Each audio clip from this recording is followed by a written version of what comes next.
Joyeux Noël, mes amis. Et oui, quel beau souvenir, quel beau don pour parler de quelqu'un, le seul, l'unique, le merveilleux, Jésus-Christ. Joyeux Noël, pasteur. Merci, Massi. Tu fais un grand tableau, finalement. Oh, c'est magnifique. Alors, chaque année, on dit la même chose, Joyeux Noël. Oui, on semble dire la même chose. Oui. Bon, tu sais qu'il y a des gens qui trouvent que ce n'est pas Noël en tant que tel. Bon, nous, mais l'essentiel, c'est qu'un jour, il est venu. Il est venu. Et qui est venu? Le Seigneur Jésus-Christ. Oh, c'est magnifique. Et c'est la chose la plus importante. Absolument. Parce que nous devons toujours nous souvenir qu'un jour, Dieu est venu. C'est ça. Il nous a tellement aimés. Eh bien, les amis, nous allons commencer cette célébration avec la doyenne des chantres du Togo. J'ai nommé la présidente Chia Benin, qui nous parle de son parcours musical en annonçant Jésus-Christ. Comment? Eh bien, suivez son histoire. Bonsoir, Chaneben. Bonsoir, pasteur Mike. Alors, nous sommes là pour parler de la chantre que tu es, ouais. De la servante du Seigneur aussi, parce que c'est la musique que tu fais, c'est une musique qui rend gloire au Seigneur. Et donc, ma première question serait dirigée de la manière suivante. Comment est-ce que tu arrives à la musique déjà? J'ai eu cette grâce de naître dans une famille musicienne et chrétienne en même temps. Parce que mon grand-père, il fut un grand pianiste au temps des Allemands. Et ma maman aussi, elle est pianiste. Elle est choriste, elle est maîtresse de chorale. Et donc, je suis né dans le bain, sans toutefois connaître le Seigneur aussitôt. Mais quand même, j'ai connu la musique très tôt. J'étais dans la chorale des enfants, dirigée par maman, et dans la chorale de la jeunesse de mon église d'antan. Et donc, est-ce que ça a toujours été un désir pour toi de faire une carrière ou c'était juste un passe-temps? Parce que je suppose qu'à l'époque, il y avait les cours, il y avait la famille, il y avait les obligations, le ménage, l'enfance. Et donc, ce désir d'en faire une carrière t'est venu tout de suite comme ça à l'esprit? Du tout. J'aimais beaucoup la musique, j'aimais les musiciens, les musiciennes, j'aimais les concerts. Mais je n'avais pas appréhendé faire une carrière. Et ceci peut expliquer le fait que j'aborde le gospel sur je me dis que je n'ai pas fait carrière. J'ai fait ministère, je n'ai pas fait carrière à 33 ans. Donc cela sous-entendait que depuis ma jeunesse, ce n'était pas quand même une ambition pour moi d'être devant les phares, sur des podiums. Non. Voilà, donc c'est après ma conversion que j'ai commencé par vouloir porter haut la musique. Et ça dit la parole de Dieu, voilà. C'est ce désir de vouloir évangéliser, amener la parole au-delà de ma maison qui m'a sincèrement amené vers la musique.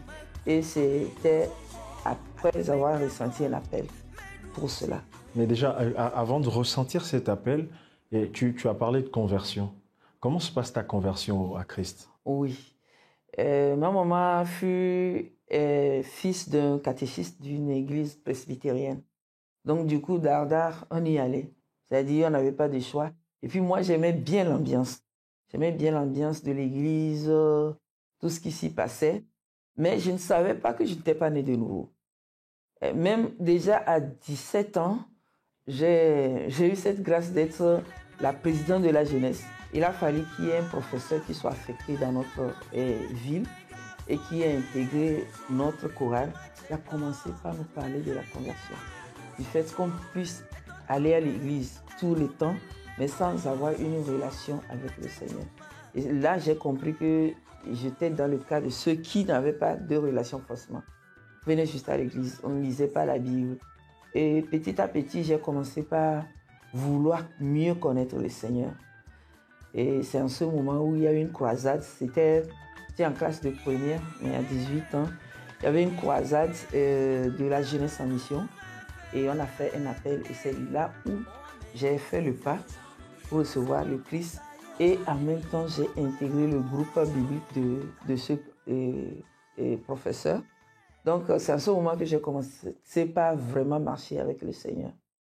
Et ça a été un moment très bien pour moi parce que ça m'a gardé des folies de la jeunesse, Déjà à 18-19, j'étais très scotchée au Seigneur. Et c'est en ce moment surtout que j'ai connu la parole. La parole et cette envie de propager l'évangile. Je crois que je suis plus évangéliste que chanteur, en fait. Et comme j'aimais chanter, je savais chanter, ou bien je pratiquais déjà la chanson, c'était facile pour moi de composer parce que c'était un don familial et de partir de la parole de Dieu, des prédications pour pouvoir apporter l'évangile au-delà de ma maison, de mon église, vers ceux-là pour qui mes chansons sont destinées. Et alors, donc, c'est à ce moment-là, on ne va pas parler de carrière, mais on va parler d'un début de mission par la musique. Oui. Et donc, comment est-ce que cet appel-là se profile à ton niveau? Comment tu reçois l'appel réellement? Oui, le déclic, c'est quand j'ai rencontré la parole. Quand j'ai rencontré la parole, et cette envie de composer venait naturellement. Je gardais les chansons et un jour, j'ai senti, ou bien le Seigneur m'a dit non, c'est pour que tu puisses en parler aux autres. Et à ce moment, j'ai été un peu réticente. J'ai dit non, bon, j'aime bien voir les gens chanter. Mais moi, aller rester devant les gens, bouger, etc. Il m'a dit non. Je n'étais pas appelé pour animer les événements, mais j'étais appelé pour apporter la parole. Et il a appuyé avec Ésaïe 60 et puis Ésaïe 41, verset 15. J'étais appelé pour casser, pour briser. Là, j'ai compris que c'était sérieux. Mais ça n'a pas été facile parce que pour que je me décide d'aller dans un studio, ça n'a pas été facile. C'est mon mari qui m'a encouragé.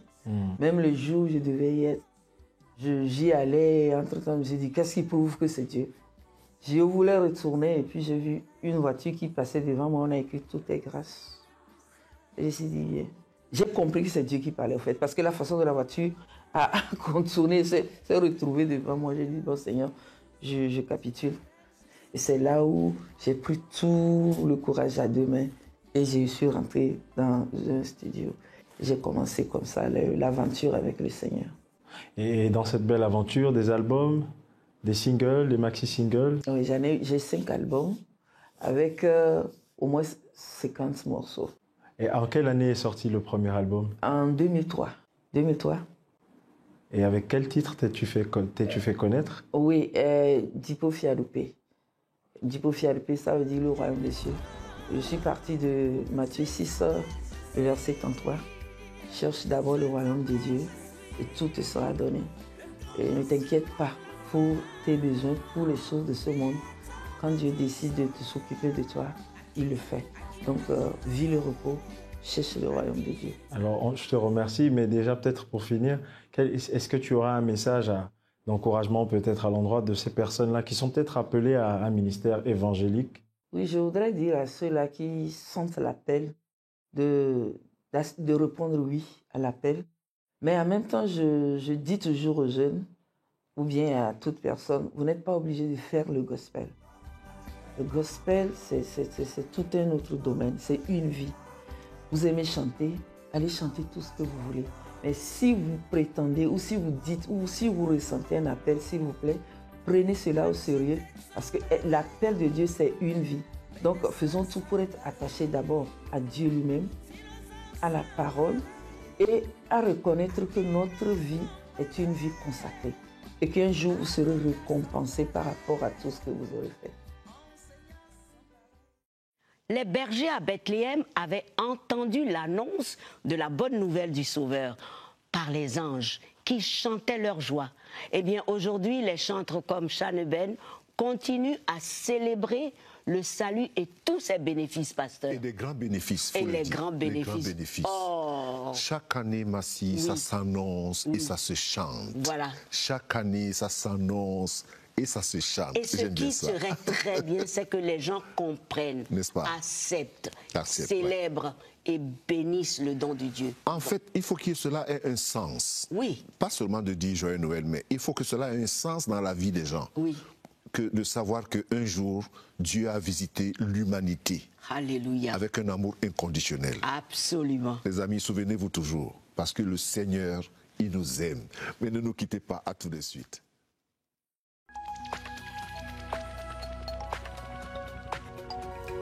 Si vous avez des questions spirituelles, des besoins de prière ou même si vous avez besoin de conseils, n'hésitez pas à nous contacter aujourd'hui au numéro suivant. Nos conseillers sont là pour vous aider. N'oubliez pas, nous sommes là pour vous.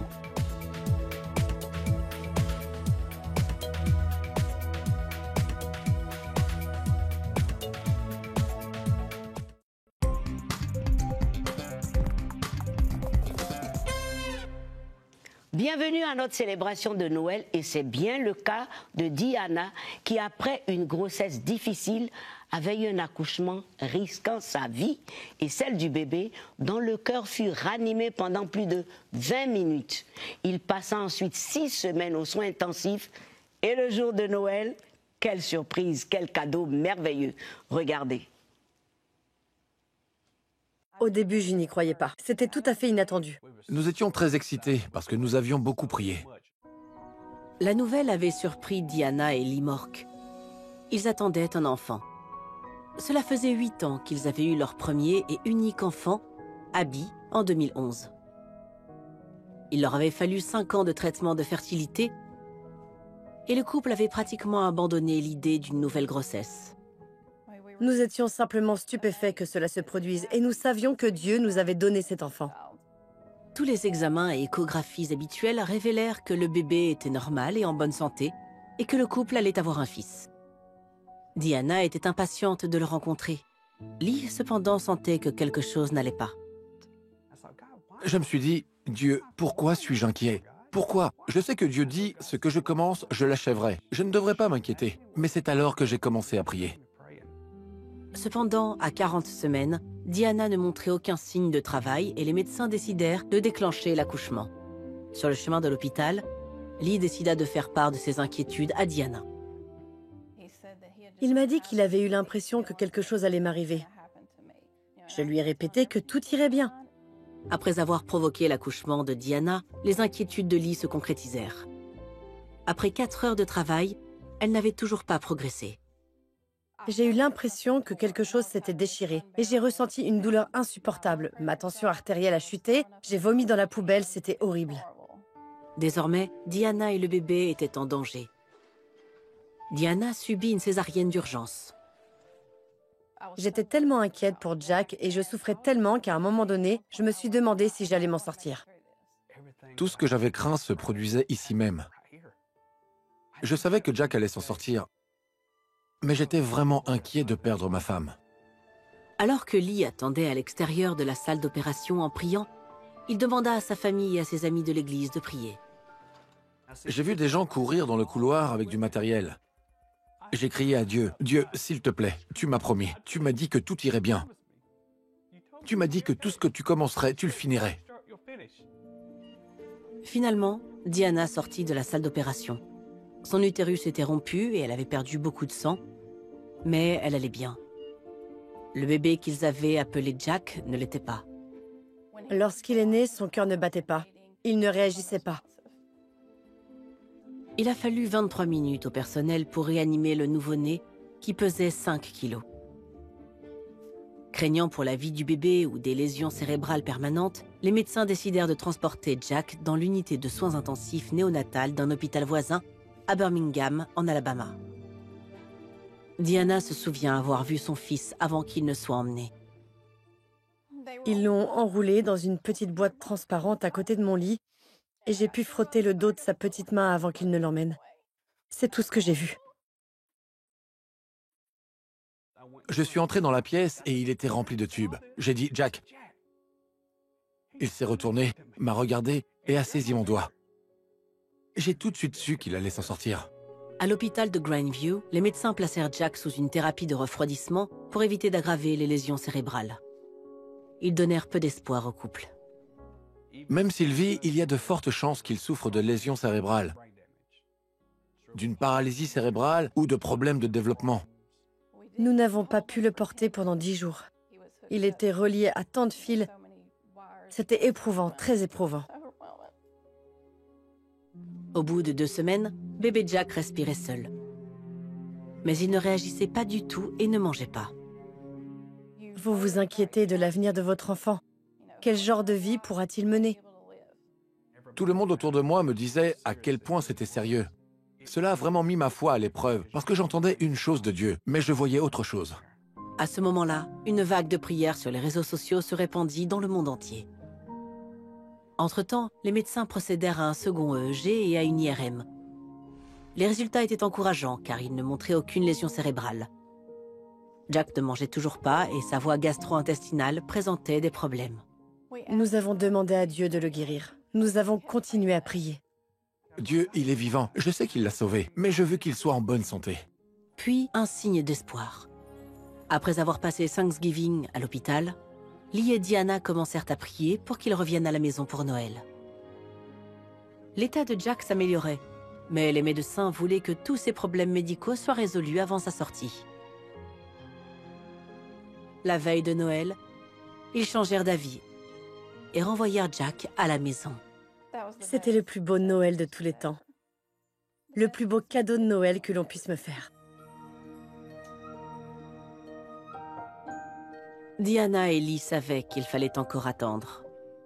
Les médecins continuaient à dire qu'il pouvait avoir de nombreux problèmes de développement, une paralysie cérébrale. Les rendez-vous de suivi avec le neurologue de Jack révélèrent tout autre chose. L'un après l'autre, Jack franchit toutes les étapes de son développement. Il était stupéfait. Il a dit « Vous avez un bébé miraculé. Il n'y a pas d'autre explication que le fait qu'il soit miraculé. » 3 ans plus tard, Vous ne sauriez pas qu'il était mort pendant 23 minutes, tellement il est fort, en bonne santé et heureux. Rien de ce qu'il pensait pouvoir arriver ne s'est produit. Dieu l'a guéri. Il n'est pas seulement guéri, il est en pleine forme. Jack vous dira même qu'il a guéri. Jésus m'a guéri. Si Dieu n'était pas intervenu, lui et moi ne serions peut-être pas là. Je suis tellement reconnaissante pour la prière. Je suis tout simplement submergée par la bonté de Dieu. La foi sincère, on va le dire comme ça. Vous savez, lorsque nous lisons la foi décrite dans le livre de Hébreux 11, on peut oser dire, sans risque de se tromper, que la foi si répandue de nos jours est de plus en plus matérialiste. Car les choses que les grands hommes de Dieu et les femmes de Dieu de l'époque espéraient ne pouvaient être mesurées par aucune mesure de ce monde. Car le bien qu'ils recherchaient n'était pas de l'argent, les maisons, le succès ou même une vie sans souffrance. C'est le cas aujourd'hui. Mais ils exerçaient tout simplement leur foi pour que Dieu approuve leur vie. Saisissez ça très bien. Ils exerçaient leur foi tout simplement pour que Dieu approuve leur vie. Par exemple, la foi d'Abel était uniquement concentrée sur la justice de Dieu. Et Dieu la lui donna. Celle d'Enoch était tellement centrée sur la personne de Dieu, seulement Dieu, qu'il fut enlevé car sa foi n'avait qu'un seul but, celui de connaître Dieu et lui plaire. Et pour Noé, la foi signifiait être saisi d'une crainte respectueuse et se préparer à la venue du jugement. Et nous pouvons dire que ce dernier pleurerait aujourd'hui s'il pouvait être témoin de la folie du matérialisme qui a saisi notre génération. Et pour le patriarche Abraham, sa foi s'exerçait pour se rappeler continuellement qu'il était un étranger sur cette terre. Ce n'est pas mon cas, ce n'est pas votre cas. Car son pacte de bénédiction avec Dieu sur cette terre n'a produit qu'une seule tente, car il regardait ailleurs, au meilleur de Dieu. Et bien d'autres encore dont les récits nous parlent et nous édifient. Certains qui avaient la réputation d'avoir une grande foi n'ont pas obtenu ce qui leur avait été promis. Le monde n'était pas digne de ces saints hommes de la foi, parce qu'ils avaient une foi qui écrase chaque revendication de la chair. Leur foi n'avait qu'une seule direction, le ciel. Une seule, le ciel, voir Jésus.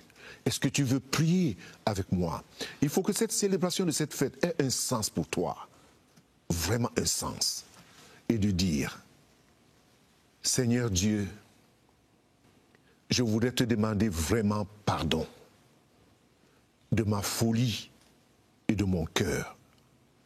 Maintenant même, je prie que ma vie ait un sens et un vrai sens.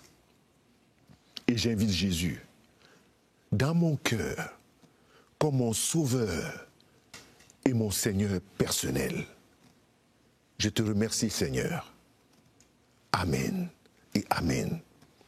Si tu as fait cette prière, alors que ce soit un jour qu'on appelle Noël ou un autre jour, il y a un sens dans ta vie. Et ça, c'est très important. Que Dieu te bénisse et qu'il te bénisse abondamment. Merci. Merci, pasteur. Les amis, gardez votre foi en Jésus-Christ. Ne nous quittez pas. À tout de suite.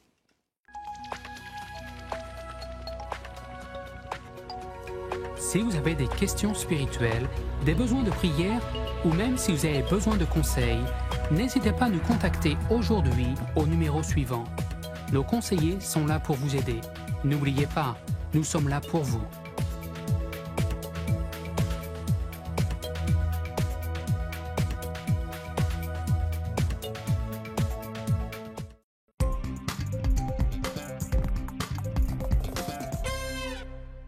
De nouveau avec vous au Club 700, Noël dans le monde entier est le symbole de la joie malgré tout. Il y a des cantiques qui ont et qui continuent de marquer le monde chrétien. Par exemple, ce titre « Joy to the World », c'est-à-dire « joie pour le monde entier ». Vous l'avez entendu? Écoutez, suivez. L'histoire derrière la chanson « Joie dans le monde ». Alors que la plupart des chants de Noël se concentrent sur l'histoire de la nativité dans le passé, un hymne bien connu encourage les chrétiens à se tourner vers l'avenir. Il y a un chant de Noël qui ne ressemble à aucun autre. Ce chant, Joie dans le monde, ne parle pas de la première venue de Jésus. Cet hymne parle de la seconde venue de Jésus. Joie dans le monde faisait à l'origine partie d'un recueil de poèmes écrits par le grand auteur anglais d'hymnes Isaac Watts en 1719. Basé sur le psaume 98, ce poème n'a jamais été conçu pour être un chant de Noël, ni aucun autre type de chant d'ailleurs. Et Watts n'a jamais su qu'il venait d'écrire l'un de ses hymnes les plus célèbres. Un siècle plus tard, un professeur de musique de Boston, Lowell Mason, découvre le poème et le met en musique. Parce qu'il a été publié au moment de Noël, il est rapidement devenu l'un des chants de Noël préférés. Il est devenu le chant de Noël le plus publié en Amérique. Joie dans le monde, le Seigneur vient. La terre accueille son roi. Que tous les cœurs lui préparent une place. La terre et le ciel chantent. Il règne sur le monde avec vérité. Il fait connaître au peuple la gloire de sa justice. Il s'agit du moment où il reviendra enfin et régnera avec puissance, justice et miséricorde.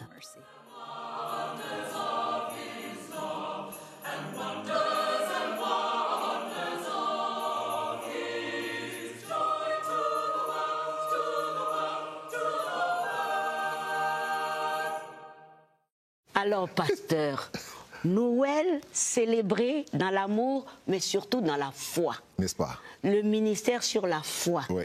La foi en un seul. Le Seigneur Jésus-Christ. Le Seigneur Jésus-Christ. Oui. Parce qu'aujourd'hui, c'est autre chose qu'on vit, c'est autre chose qu'on pense, c'est autre chose qu'on essaie de montrer. Oui. Alors, ça n'a plus le sens de l'arrivée de Jésus. Et c'est encore l'occasion d'acheter plein de grandes choses, très chères, pour montrer qu'on aime quelqu'un. Non. Il faut un sens pour lequel on célèbre ce jour-là, ou cette venue du Seigneur Jésus. Oui, oui. Et c'est ça qui nourrit la foi. Il faut l'activer, Massi. Il faut l'activer. Voilà. Par la parole de Dieu. Et surtout que notre temps est toujours, n'est-ce pas? Alors, les amis, réjouissez-vous. Réjouissez-vous pour cette fête de Noël que nous célébrons au Club 700. Et nous vous disons de continuer avec ce cantique de Koné qui nous réjouit, pour réjouir votre âme, pour réjouir votre vie. Et que Jésus-Christ qui est venu, vous continuez à pouvoir dire Joyeux Noël. Et n'oublie pas que Koné est un ami du Club 700. Absolument. Les amis, tout le plaisir, hein, vraiment tout le plaisir pour nous. Au revoir, que Dieu vous bénisse.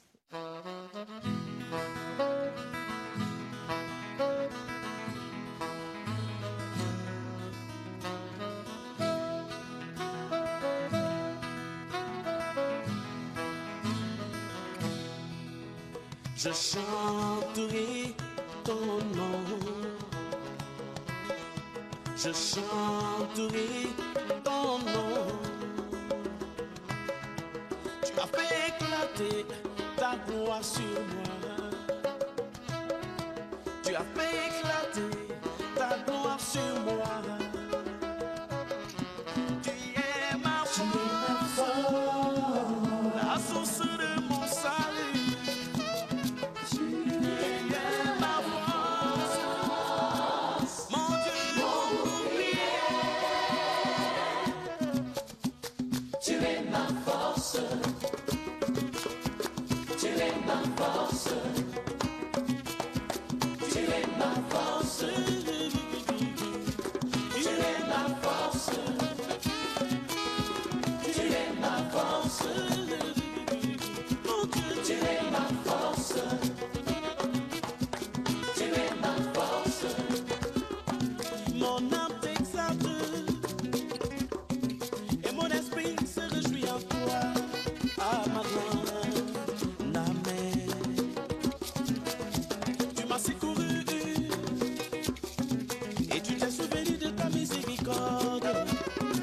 Mon âme te loue, oh bien joué les gars, oh Yahweh, c'est le Satan Yahweh, et nous soit ton nom, d'éternité en éternité.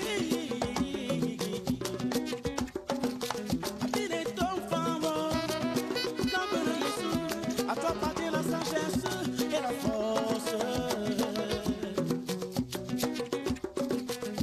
Tu es Dieu dans le ciel,